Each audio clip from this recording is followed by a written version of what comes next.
Good afternoon. It brings me great pleasure and honor to introduce Violet. She's probably one of the greatest culinary icons in Singapore and has also become a very own national treasure with 5 restaurants to her name. And Su-Lyn, her daughter, who used to be a successful fashion entrepreneur for 13 years and is now the co-owner and creative director of Violet Oon Singapore. Violet and Su-Lyn, a very warm welcome to the Women's Forum. Thank you. Lovely to be here. You know, Violet, when I look at you, you remind me of a Renaissance woman. Throughout the years, you have embraced different identities, from being a journalist to an opera singer. How did your love for food begin, and why has it become so important to you to dedicate your entire life towards preserving the heritage and tradition of Singapore food? Well, it started when I was a journalist, or it started when I went to England at the age of 12. And in those days, you didn't fly up and down. And I miss Singapore food a lot. And it really brought to me, I think it was 1961, it brought to me a Singapore feeling of identity long before it sort of hit the rest of Singapore. And you know, I could remember the taste and the smells when I came back. It was like a reunion with a lover. And then I became a journalist, and I found out my own family, my mother didn't cook. She was liberated. She was a career woman. And so I had to wait for my aunts to cook. And I thought, oh, if our aunts are not around, what's going to happen? And as a journalist, I realized that in Asia, a lot of our very precious culture and history is not written. And so as a journalist, I was so excited about meeting housewives, meeting house husbands, getting chefs, getting recipes and curating and actually testing them. And it became a sort of a hobby and a life's work. And so my whole life has been to collate, curate, celebrate Singapore food. I don't create new dishes. I'm in that space. I hope to be the reference point for people who create new things. I think for many Singaporeans, food is a synonym for our identity as well as our culture. You know, I know that for the longest time, you know, the title of being a successful restaurateur has eluded you until in 2012 when you teamed up with, you know, your children to set up Violet Oon's Kitchen, despite past failures in the 90s and even in 2009. Looking back now, would you say that you could not have reached this kind of level of success without your daughter's involvement? Definitely. You must realize I'm a journalist and a creative person, and we are the worst business people. Because we may be having the entrepreneurial spirit, but we don't have the background, the back end, which is so important. And I think when Su-Lyn and Yiming, my children, approached me to restart the business, I was 63 then, and I'm now 70, okay? And seems to be an achievement nowadays, but actually it's not. 70 is the new 40, everybody, please remember that. Yeah. And so Su-Lyn became a very successful entrepreneur in her own right in the US, and she brings to the business hard-headedness which I don't have. So you need that combination. Su-Lyn, I remember, you telling me that, starting from scratch was almost like a rebirth of sorts. It's not as though your mom handed you a well-oiled business to manage. Why do you go into this in the first place? Yeah, a lot of people actually ask me that question, why would you do this? Why would you go into F&B industry when it's very challenging with the labor crunch and everything like that? Why would you go into business when it's not like your mother had handed it over to you? Why would you self-inflict this pain on yourself? So, but I think, a lot of the time, she never ever asked us. She never ever said, would you do this? But I think as time goes on, when we watched her talk about Singapore food, curate these recipes and actually experiment with them, and we saw her life's work, and to me it actually is something very precious, her legacy as well as her life's work. And we almost felt, my brother and myself, we almost felt that all the techniques, the taste is something we wanted to preserve, because the idea of it possibly kind of like the way she feared one day, God forbid, when her grand-aunts pass on, if she doesn't taste these flavors anymore. Same for me, and now we hardly cook at home. So the thought of all that kind of vanishing scared me, and it made me quite sad as well. So I think we have a different purpose in wanting to preserve that and wanting to preserve her life's work, and in turn the legacy, and in turn I guess the Singapore food history as well. So I guess that all kind of propelled us to feel that we wanted to do something a little bit more concrete, which was to set up the restaurant and work together with her to kind of bring this to life and then hopefully be able to share Singapore food with the world. You know, we feel that the food has a place in the global culinary scene, and we felt that we really, really wanted to give, you know, the rest of the world a taste of Singapore in the most kind of like, you know, the most elegant and the most gastronomic way possible. So that's why we started it. So, having witnessed your mom's failures in the past, like, what was it like to see her struggle for many years? Yeah, my mother used to always say that before I was 12, she could never speak to me because she didn't know how to talk to children. But after I was 12, she spent a lot of time talking to me. She spent a lot of time telling me about her business ideas. And all those times I remember, you know, I was thinking, this is going to fail so badly. But, you know, I think that, I mean, that is just her process of a creative person. And actually, you know, maybe her talking about these ideas and telling me them, it was like business school for me because I was like picking out all these things, that's not going to work. And it kind of really honed me along the way. So I think that, you know, that in itself kind of got me at a very young age to see that journey. In terms of watching the failure, I mean, it was heartbreaking. It was painful to watch the sacrifice, you know, to watch somebody go through that, you know, especially when they're so passionate about it. But I think at the same time, I saw exactly the same time, I saw a resilience. I saw somebody that was passionate about their craft, was unwavering about a commitment to excellence, and all that still held. I mean, all the failures, it didn't define her. You know, it didn't kind of take away from what she felt she was out to achieve, what she felt she wanted to do. And then I read this quote, I think by Nelson Mandela. It's something about may your decisions be led by your hopes and not your failures. And I really see that for her. You know, she hoped to achieve something, and all her decisions and her work ethic and everything all kind of led to that. So I think net, I probably, you know, through that experience, I probably learned quite a little bit from that. You know, I believe that who you are as a person, a lot of it stems from your childhood. Violet, I want to circle back to you again. How were you raised by your parents, and what were the parallels in terms of how you raised Su-Lyn? I think maybe to put it in context, my father was Lee Kuan Yew's generation cohort. So he was that generation which believed in the country, believed in, you know, identity, believed in Singapore. And he was liberated. My parents, I'm sort of 2 generations before my time. My parents decided to have only one child, whether it was a girl or a boy. In 1949, nobody did that. And because they wanted this child to have every opportunity, and they didn't mean money, they meant experience. So we had holidays since I was born. My father was the first local executive in Shell.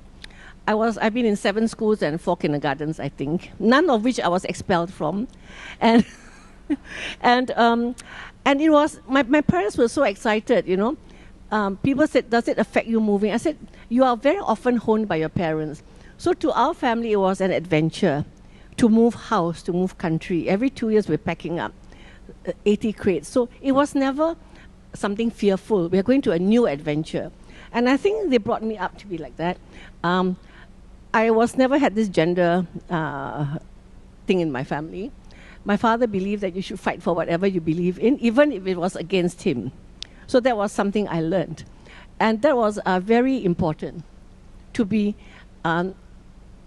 gender blind. I mean, it didn't even occur to me, you know, to be that you have to achieve whatever you can achieve based on your gifts. And he said gifts are gifts. They're not yours by right. They have been gifted to you.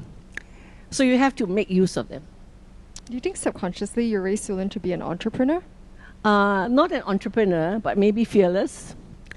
And to look always, I mean, as a journalist, you're looking over the next step. What's next? What's the next opening? What's the next door?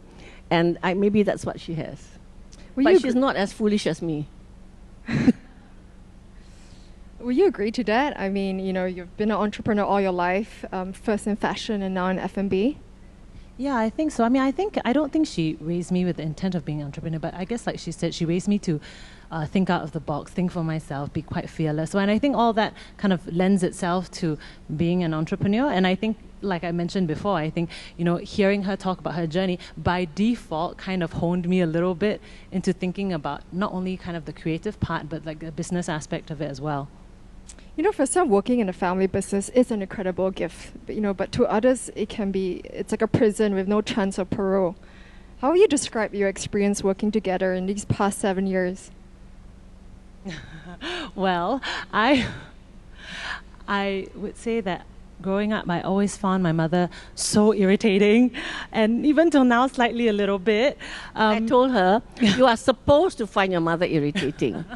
Like my son, I said, if you don't find your mother irritating, then you're a mummy's boy. Wrong. Okay? So it is okay to find your mother irritating. I found my mother greatly irritating, and people loved her. You know? But Runs in a family. yeah, it runs in the family. But what I feel is that actually, I mean, you know, you talking about it and people saying that they don't like it. But even though I find her so irritating. But I think that actually I love working with her. I love the fact that we had this chance to work with her because I got to see her in a completely different light. I mean, of course, I know all those things about her, but I think if I always saw her as a mother, and that part that she was very irritating. But then as a colleague, as a peer, she's amazing. You know, I learned so much from her, and I'm so happy that I get to see her in this different light. And I think actually it's improved our relationship, even though we fight a lot more because we have to talk to each other every day. But I think in general, it just opened my mind. And I think, you know, we always see our mothers in a certain way, even mothers that we work with, right? We see them in a certain way as a mother, but very rarely do we get to work alongside them and see what makes them and see the decisions they make every day and what, you know. And so I think that has actually helped my own journey and helped me realize something about her that I never did before. And I'm very grateful for that. You know, when I look at certain family businesses, sometimes I feel that the children live under the shadow of their mother or their father, and they have to live up to a certain expectation. But I know that you never felt that way. Why? I think maybe because my mother kind of raised me to kind of speak my mind, so I could always kind of speak it and be very open with her about how I felt. But I think also the fact that from young, whenever she went on any kind of she was sent overseas to kind of promote Singapore. I went along with a lot of that.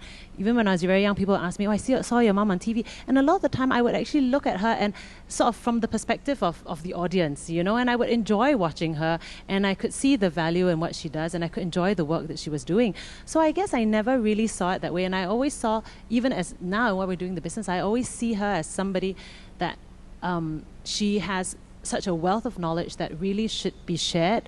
And I feel that my purpose is actually to kind of help her share that with everybody. You know, but if you're talking about an expectation, I have a very funny story about that. Do we have time for that? No, yeah. Okay. So I was 20 years old and I had gone to visit my then boyfriend in university. You remember this, right? Yeah. Wait, let me tell Portland sorry. or something like that. Portland or something. Yes. So then after that, I had like... No internet then. No. So then after that, when I had arrived, he said, this weekend is Singapore week, and then you guys, we're going to have to cook a meal. So I said, oh, okay. He said, everybody knows you're Violet Oon's daughter, so I said that you can cook nasi lemak. So I said, I've never cooked nasi lemak in my life. And I said, how many people am I cooking for? 200 people. The whole Singapore society. So I was like, okay, let me call my mom. Like anybody would do. So I called my mom. I was like, okay, we have to cook nasi lemak for 200 people right now. So give me the instructions and then let's go. And I did it, and it turned out okay, and everybody liked it. So I guess when you're talking about expectation, there is that expectation that I can do this meal for 200 people, being her daughter. Well, that's a great story. Thank you for that. Violet, I want to go back to you. You know, I remember in this interview that I was watching you, right? You said that, you know, you never use the mother card. You never insist that your children listen to you just because you are older than them. How do you know when to put your ego aside? Actually, I've never believed in using the mother card because it's so unfair on the next generation. And I think with my upbringing and with my work, I've always believed that the next generation has a lot of keys which we don't have. And I think when you say when I was young, that's the first sign of old age, is downhill all the way. You know, you must never do that.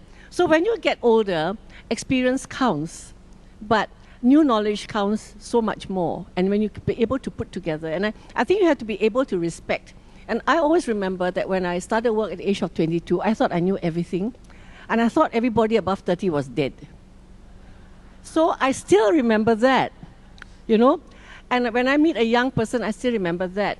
And I tell people I'm forever 18. Because you have to keep that mindset, that enthusiasm, that zest, that way of thinking, I think, which is very important. How does that sound? Yes, it's a very good answer. Let's talk more about success right now. Do you think it's harder to get to the top or to stay on top right now? Let's talk about success right now. Do you think it's harder to get to the top or to stay on top? Yes. Okay, I think that if you do something, the word passion is overused, but I think if you do something you love, you're going to do it much better than somebody who doesn't love it. So really follow what you love. That's so important. And whether you stay on top or don't stay on the top, the most important is that your holy grail is nothing to do or going to the top. Your holy grail is to do the best you possibly can. And I think that's very important.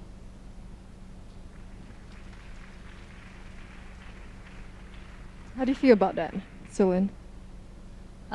Sorry, the question again, is it harder to get on top or stay on top? Yeah, get to the top or to stay on top?